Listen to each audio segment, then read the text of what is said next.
M a previous Urdu کی class میں آپ کا استقبال ہے۔ گزشتہ لیکچر میں نے سودا کی سوانح حیات سے متعلق کچھ باتوں پر آپ سے گفتگو کی تھی۔ آج اسی سلسلہ گفتگو کو آگے بڑھاتے ہوئے مجھے سودا کی حیات کے دور میں دہلی اور ملک ہندوستان کی جو سیاسی، سماجی، معاشی، معاشرتی صورتحال تھی، اس کے سلسلے میں کچھ باتیں آپ سے شیئر کرنی ہیں۔ دیکھیے، دہلی جو سودا کے آباء و اجداد کا وطن ثانی تھا، وہ ہمیشہ ہنگاموں کا مرکز رہی۔ جب کبھی ان ہنگاموں نے طول پکڑا اور دہلی میں زندگی کرنا مشکل ہوا تو پھر اہل علم و ہنر کو دہلی سے ہجرت بھی کرنا پڑا۔ میر و سودا کو بھی دہلی سے نکلنا پڑا۔ سودا ابتدا میں فرخ آباد گئے۔ شیخ چاند کی اطلاع کے مطابق 1167 ہجری میں عماد الملک جب اپنے 2 شہزادوں کے ساتھ فرخ آباد گئے تو سودا ان کے ساتھ تھے۔ قائم چاند پوری نے سودا کے فرخ آباد پہنچنے کا زمانہ 1170 ہجری بتایا ہے۔ یہ وہ زمانہ ہے جب احمد شاہ ابدالی نے دہلی پر حملہ کیا۔ 1170 ہجری میں احمد شاہ ابدالی نے جب دہلی پر حملہ کیا تو حملہ کرنے کے بعد اس نے عماد الملک سے وصولیابی کی بات کہی اور عماد الملک احمد شاہ ابدالی کے حکم کے مطابق اپنے 2 شہزادوں مرزا ہدایت بخش اور مرزا بابر کے ساتھ اودھ سے روپے کی وصولی کے لیے روانہ ہوئے۔ سودا عماد الملک کے ساتھ اس مہم میں شریک تھے۔ جب وہ عماد الملک دہلی سے فرخ آباد پہنچے تو فرخ آباد میں ان کے قیام کے دوران مہربان خان نے عماد الملک سے گزارش کر کے سودا کو اپنے یہاں فرخ آباد میں روک لیا۔ بعض محققین کا جنہوں نے سودا پر کام کیا ہے، ان کا خیال یہ ہے کہ سودا 1174 ہجری میں احمد شاہ ابدالی کے دوسرے حملے کے بعد فرخ آباد گئے۔ بہرحال سودا جب فرخ آباد گئے تو مہربان خان رند کے زیر سرپرستی وہ فرخ آباد میں 10 سال سے زائد رہے۔ انہوں نے مہربان خان رند کی شادی کے موقع پر جو قطع کہا تھا اس کے آخری مصرعے سے 1176 ہجری برآمد ہوتا ہے۔ میں آپ کو وہ قطع سناتا ہوں۔ جب اس شادی کو شاعر نے دیکھا جہاں میں وہ جو ہے رشک انوری کا، کہی اے مہرباں صاحب یہ تاریخ، ہوا ہے وصل ماہ و مشتری کا۔ اس قطعے سے یہ بات بہرحال طے ہو جاتی ہے کہ سودا 1176 ہجری میں فرخ آباد میں موجود تھے۔ مہربان خان کی شادی کے موقع پر سودا فرخ آباد میں تھے۔ اب وہ سودا 1170 میں فروخ آباد گئے ہوں یا 1174 میں گئے ہوں، اس سے بحث نہیں ہے، لیکن مہربان خان رند کی شادی کے موقع پر وہ فروخ آباد میں موجود تھے۔ مہربان خان رند نہایت ادب نواز شخص تھے۔ وہ فروخ آباد کے نواب احمد خان بنگش کے دیوان تھے، لیکن علم و ادب اور شعر و سخن کی سرپرستی میں نواب احمد خان بنگش سے زیادہ مشہور تھے۔ مہربان خان رند خود شاعر تھے اور سودا کے معاصر میر سوس کے شاگرد تھے۔ یہ تو نہیں معلوم ہو سکا کہ سودا اور سوز ایک ہی وقت میں فروخ آباد تھے یا الگ الگ وقت میں فروخ آباد میں تھے، لیکن ایک ہی دربار سے اور ایک ہی شخص سے وابستگی کی بنا پر دونوں کا بہت سا کلام خلط ملط ہو گیا ہے۔ سودا کے کلیات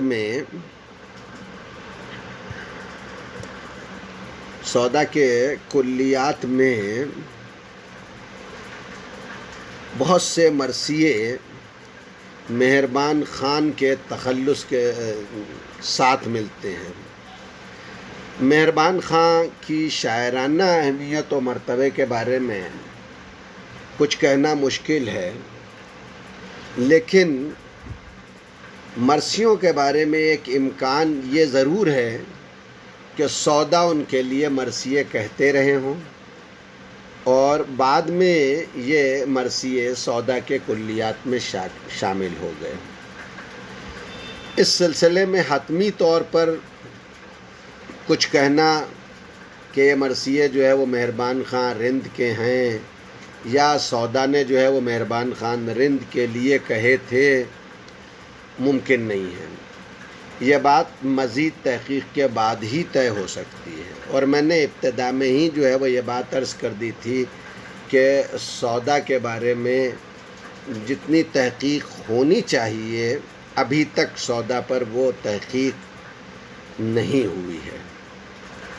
نواب احمد خان بنگش کا انتقال 1185 ہجری میں ہوا۔ ان کے انتقال کے بعد فروخ آباد کے حالات خاص طور سے سیاسی حالات خراب ہونے لگے، اور ان سیاسی حالات کی خرابی کی بنا پر مہربان خان رند کی توجہ بھی سودا کی طرف کم ہونے لگی۔ نواب شجاع الدولہ سودا کو اودھ آنے کی دعوت دے چکے تھے، جسے سودا بہت خوبصورتی سے ٹال گئے تھے، لیکن جب فروخ آباد کے حالات نواب احمد خان بنگش کے انتقال کے بعد خراب ہونے لگے تو سودا کو عافیت کی جگہ اودھ ہی دکھائی دی۔ نتیجہ یہ کہ وہ مہربان خان سے اجازت لے کر فیض آباد چلے آئے۔ فیض آباد آنے کے کچھ دنوں کے بعد ہی سودا کے فیض آباد آنے کے کچھ دنوں کے بعد ہی اودھ کے نواب شجاع الدولہ کا انتقال ہو گیا، اور اودھ کے تخت حکومت پر نواب آصف الدولہ متمکن ہوئے۔ آصف الدولہ نے بہو بیگم کے حکومتی معاملات میں دخل کو کم کرنے کے لیے اودھ کی دارالسلطنت اور دارالخلافہ تبدیل کی، اور فیض آباد کے بجائے انہوں نے لکھنؤ کو دارالخلافہ قرار دیا۔ جب آصف الدولہ نے اودھ کا دارالخلافہ لکھنؤ کو بنایا اور وہ لکھنؤ آئے تو سودا بھی نواب کے ساتھ لکھنؤ منتقل ہو گئے۔ یہ زمانہ وہ تھا جب اودھ میں اقتصادی پریشانیوں کی شروعات ہو گئی تھی۔ اس کا اثر سودا پر بھی پڑا۔ سودا کو سرکار آصفی سے جو تنخواہ ملتی تھی اس کے بارے میں بھی حتمی طور پر کچھ نہیں کہا جا سکتا، اختلافات ہیں۔ بعضوں کا خیال ہے کہ انہیں 200 روپے ماہانہ ملتے تھے اور وہ بھی مہینوں گزر جاتے تھے اور تنخواہ نہیں ملتی تھی۔ اس تنخواہ کے لیے اکثر سودا کو سرکاری عملے کی خوشامد بھی کرنی پڑتی تھی، اور اس خوشامد سے تنگ آ کر سودا نے نواز آصف الدولہ کی مدح میں ایک طویل قصیدے میں ان سے یہ گزارش کی، استدعا کی کہ مجھے نقد کے بجائے جنس دے دی جایا کرے، تاکہ میرے لیے زندگی گزارنا جو ہے وہ آسان ہو جائے۔ میں بطور ثبوت آصف الدولہ کی مدح کے اس قصیدے سے وہ شکایتی حصہ آپ کو سناتا ہوں۔ سودا کہتے ہیں، اپنی تیری جناب میں اتنی ہی عرض ہے، کس کس کا ملتجی ہو کہا کر تیرا غلام، مت رکھ روا یہ مجھ پہ کہ عمال کے تئیں، تیری سلامتی میں کروں مجرو سلام، انصاف ہے کہ ہو وہ عطا اس جناب کی، اور ان کی میں سماجت و منت کروں مدام، دیہات جو ہیں مصرف مطبخ کے اس میں سے، اس نقدی کے عوض ہو مجھے صحنک طعام۔ یہ آصف الدولہ کی مدح میں کہا ہوا ایک طویل قصیدہ ہے۔ اس قصیدے کے دعائیہ حصے سے پہلے یہ چند شکایتی اشعار ہیں جو میں نے آپ کو سنائے۔ ان اشعار کو سنانے سے میرا مقصد یہ نہیں ہے کہ صرف سودا کی پریشانی کو ظاہر کروں۔ ان اشعار سے صرف سودا کی پریشانی کا ہی علم نہیں ہوتا، بلکہ اس زمانے کے معاشی اور سیاسی حالات کا بھی اندازہ لگایا جا سکتا ہے۔ سودا نے اپنی ان معاشی اور اقتصادی پریشانیوں کا ذکر سرفراز الدولہ حسن رضا خاں کے قصیدے میں بھی کیا ہے، اور ان سے بھی ایک ایسی صورت پیدا کرنے کی درخواست کی ہے کہ انہیں عمال کے ہاتھوں ذلیل و خوار نہ ہونا پڑے۔ دیکھیے، سودا کے سلسلے میں نے یہ عرض کیا کہ جب سودا دہلی میں تھے تو ذرا بھی کسی سے اختلاف ہوتا اور کوئی بات ان کے مزاج پر ناگوار گزرتی تو وہ اسے برداشت نہیں کرتے تھے، اور معرکہ آرائی ہوتی اور وہ حجو کہہ ڈالتے۔ لیکن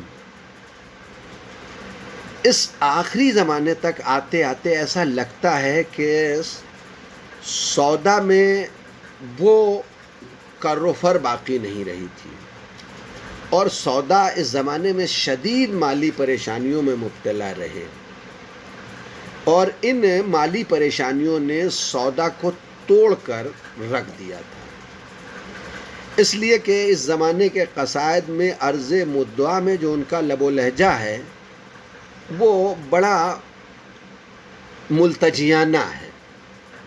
ایسا لب و لہجہ ان کے قصائد میں اور کہیں نظر نہیں آتا۔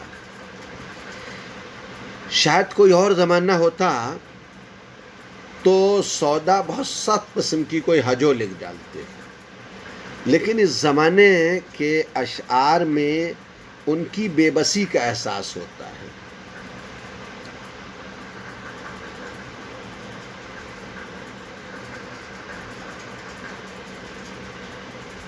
ان کی بے بسی کا احساس ہوتا ہے، اور اس بے بسی کو آپ یوں بھی محسوس کر سکتے ہیں کہ انہوں نے ایک انگریز رچرڈ جانسن کا قصیدہ بھی جو ہے وہ لکھا، اور اس کی خدمت میں اپنا کلیات تحفتاً نظر کیا۔